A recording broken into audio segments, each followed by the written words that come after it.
من زمانهایی که در خانه خطیب بودم در مسجد من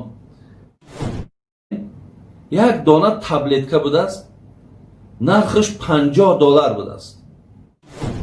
من نفری را برادران عزیز وا خوردم با او که خیلی آدمی بلند پایه بود. گفت حاجی، گفت ما در او روزها بودیم، از یکدیگر می ترسیدن که در خانه نان پزن. نان در نزد همون خانه ما زواد بود برادر عزیز. ما دایم آوازه و دروازه می شنیدیم که برای گرفتن 2 یا 3 دانه همو خلیب های از جگاری زنها تنفروشی می کردن.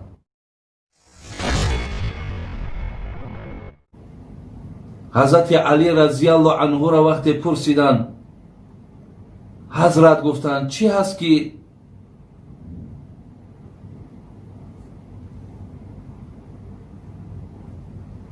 کمش بسیار است؟ چی هست که کمش بسیار است؟ گفتند درد. اگر درد کم هم باشد بسیار است. برای اینکه برادران عزیز ما به قدر این تن صحت برسیم، به قدر آن رسیم که این زبانهای ما بین چقدر سخن میراند، دندانهای ما را بین برای استعمال هر یک طعام آمادن، دستهای ما را حرکت شبین، عقلها ما نبین، پایهای روا ما نبین. برای آنه که ما به قدر این نعمتها رسیم، برادران عزیز و گرامی، شما یک بار بیمارخانه روین، یک بیمارخانه روین. من گاه بیمارخانه میرم. بعضی برادرها وقتی بیمارن آگاه میکنن، میرم. از بس که بیمارها در هر یک حجره ها خوابند و وقتی آگاهی پیدا میکنن که حاجی میرزا فلانی را خبرگیری آمده است، هر کدامش پیغام میکند که یک پیش ما در آید. ما به هر یک حجره می درآییم، احوالهای اونها را وقتی میبینی، دردهای اونها را وقتی میبینی، هر یک ظرفهای را که میبینی در گویم شکمه های اونها، پای های اونها آویزان است و آب بدن اونها در اون میچکد، یا نفری است که پهلو گشتن میتواند. خلاص چی دردهای را وقتی در اون بیمارخانه میبینی، انا همون جده بعد به قدر این تنی صحت میرسی. برادر عزیز، گفتم که قدر نعمت بعد ای زوال تا آدم درمند نشود. پیامبر میگد که شما به قدر سلامتی نمیرسید. یعنی من شما را پیشکی تاکید میکنم که به قدر سلامتی تان برسید. از سلامتی تان، از این نعمت خدا دادگی بهره برداریم، برخوردار شویم. با این تنی صحت تان نیکی کنین، خیر کنین، عبادت کنین، رضاگی الله را بجوین. زود است که اینم از شما جدا شدنی هست. یک عالم از دولت خارج آمده بود. من زمانهایی که در خانه خطیب بودم در مسجد من، مقصد خانه در کلاب بود و در مسجد خطیب بودم، مهمانی ما شد. بعداً وی درباره شکرگزاری از نعمتهای خدا گفت در شهر دوبی یک عالم است. گفت بسیار عالم کلان است. خداوند از یک نعمت گفت او را محروم کرده است. اون نعمت هم برادر عزیز همین تگی زبان ما و شما ده یک چشمه که خوردن از همونجا آب میبراید. حاضر اگر همین تگی زبان ما همون چشمه آب نبراره من سخن گفته نمیتونم. دهان که اگر خشک شود این زبان وقتی حرکت میکند که وای گویم که آب میبراید و ایرا تری و همون آب که فرا گرفته است صحبت میکند مانده نمیشود و صحبت کردن آسانه. اون عالم در دوبای همین چشمه کار نمیکرده است، آب بیرون نمیکنه. گفت وقتی که ما میخواستیم از علم او استفاده بریم یک دانه تبلتکه بوده است، نرخش $50 بوده است. میگه همون را در زیر زبانش میماندیم، همون چشمه را در کار میدر آورد. لیکن 1 ساعت بعد 1 ساعت باز همون قوه همون تبلت که بگیم همون دارو از بین میرفت، باز همون زیر زبان خشک میماند. برادر عزیز اکو شما الله را سپاس بگین، الله را حمد بگین. فقط یک آبی که از تگ زبان ما میبراید برای اون عالم همون 1 ساعتش $50 است. ما که تنی صحت داریم او آب میپرتاییمش، ما در کار نیست. لیکن نمیدانیم که همین آبی که ما میپرتاییم چقدر، ببین 1 ساعتش $50 است. اگر با 24 ضرب کن در یک شبانه روز $1200 فقط هم یک آبی که تای زبان تای ارزششه.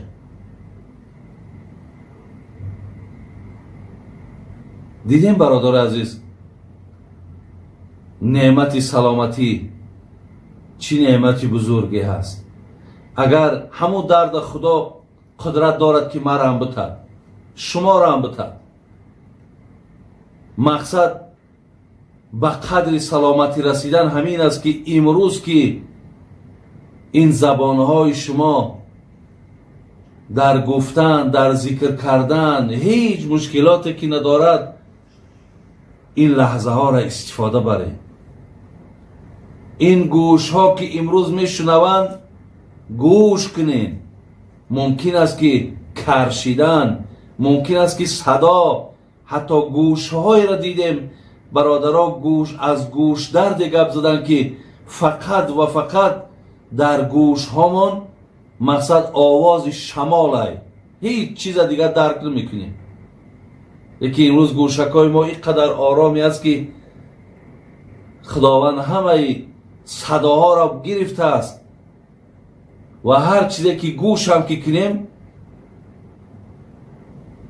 در گوش کردنش هیچ مشکلاتی برای ما نیست.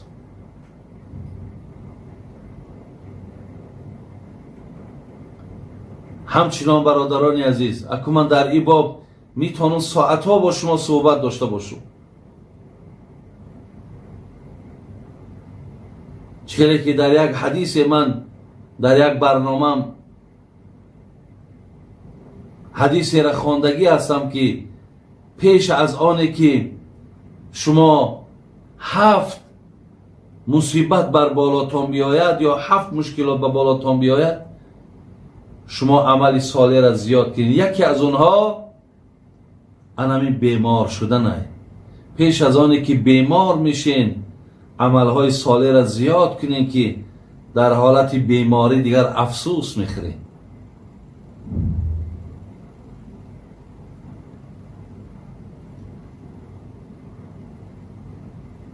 دویم گفتیم وقتهای خالگی. برادرای عزیز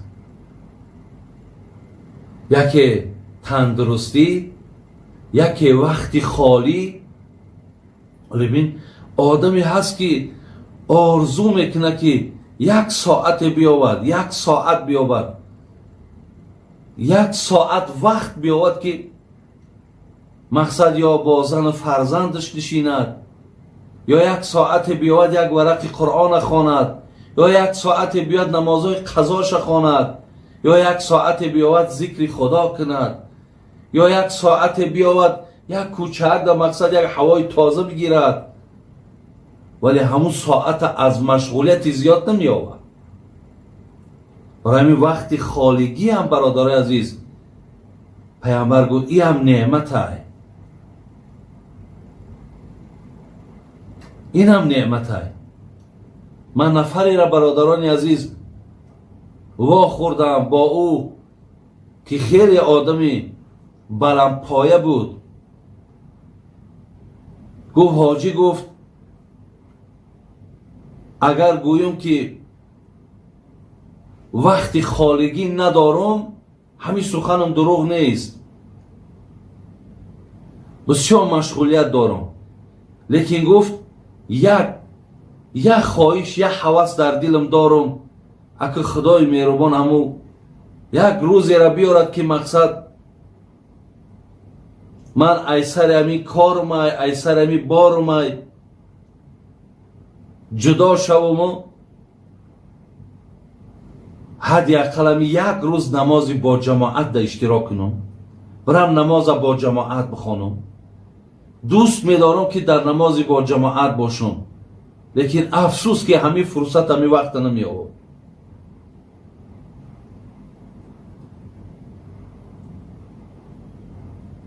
سوم نعمت برادران عزیز چی بود؟ نعمتی امن، آرامی.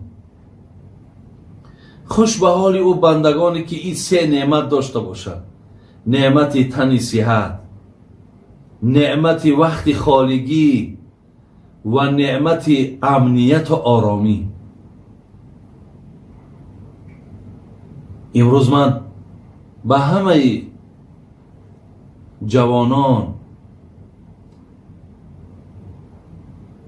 به همه برادرانی که صدای مرا میشنوند گفتنیم که نعمت آرامی هم بسیار نعمت با ارزش برادر عزیز.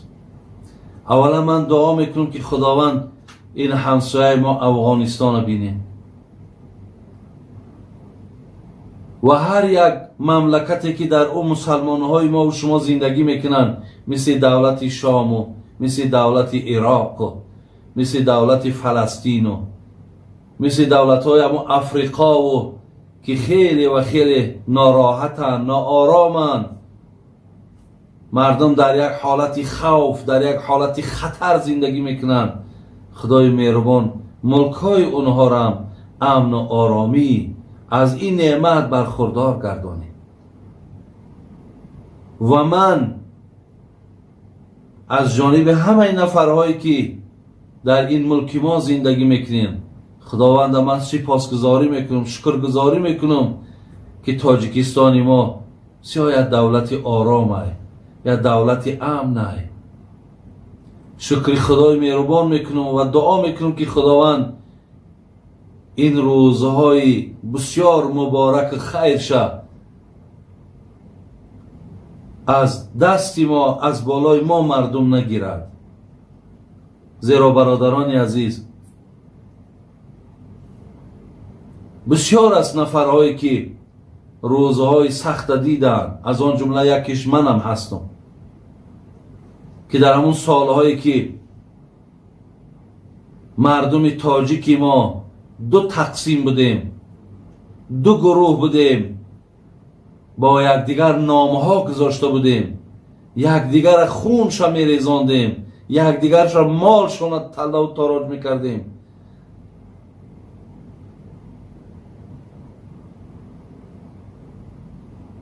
ما در او روزها بودیم. بسیار روزهای سختی بود، بسیار روزهای وزنینی بود. برادران عزیز و گرامی، حتی من از همسایه های خودم اگر صحبت کنم از یکدیگر می ترسیدن که در خانه نان پزن، نان، به خاطر که همسایه نداند که در خانه من آرد هست. زیرا در او وقتا آرد فقط در همون زوادهای نانپزی بود.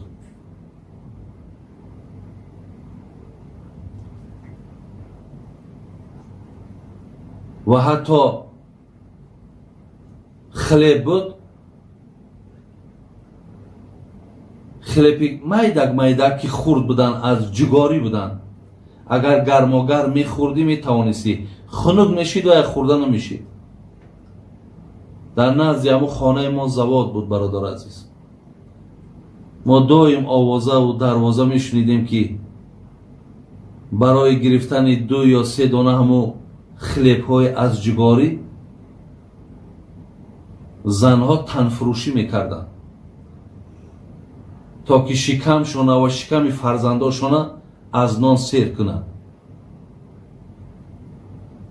پیامبرمون دعا میکرد اللهم اینی اعوذ بک من الفقر، خدای از ناداری به سوی تو پناه طلب میکنم. بین ناداری کجا میبره؟ آرامی ناداری را از بین میبره.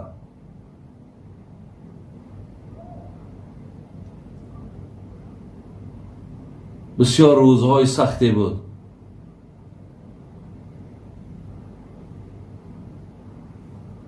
ناآرامی یه دهشت ای. ناآرامی برادر عزیز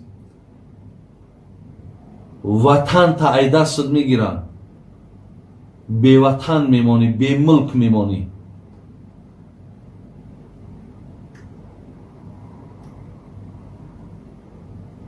ملت خودش از بین میرود.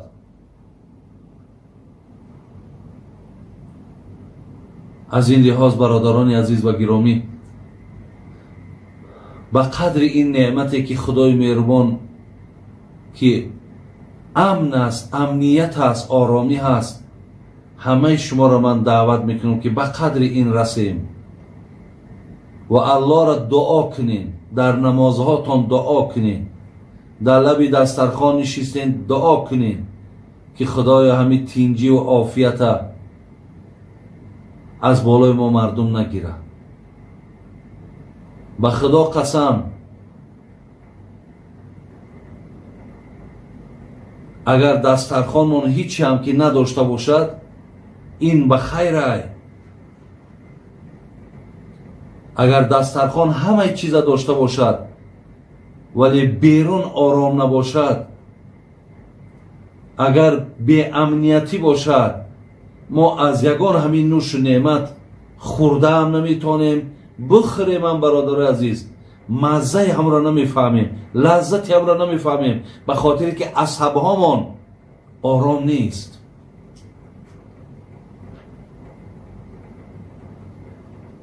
انا این سخن پیامبر گرامی معناش میه که این 3 نعمت، یکی نعمت تندرستی، یکی نعمتی وقتی خالگی، یکی نعمت آرامی را به قدرش برسیم. من گاه در بعضی از معرکه میگم اگر کسایی که همین روز گوید که یک بار دیگر جنگ شود، من میدانم چیکار کنم، ولی از دهن بعضی نفرها همین سخن بیرون می شود. من با اونها میگم که هر کسی که اگر همین سخن گوید وای عبادت هم ندارد، وای مسلمان هم نیست، وقتی میگد یک بار دیگر جنگ شود.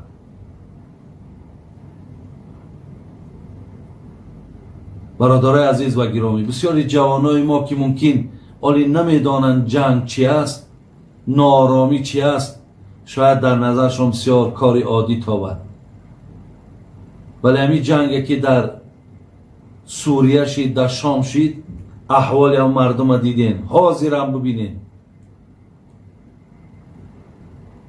аллоҳи меҳрубон нигаҳбон бошад. дуо кунен.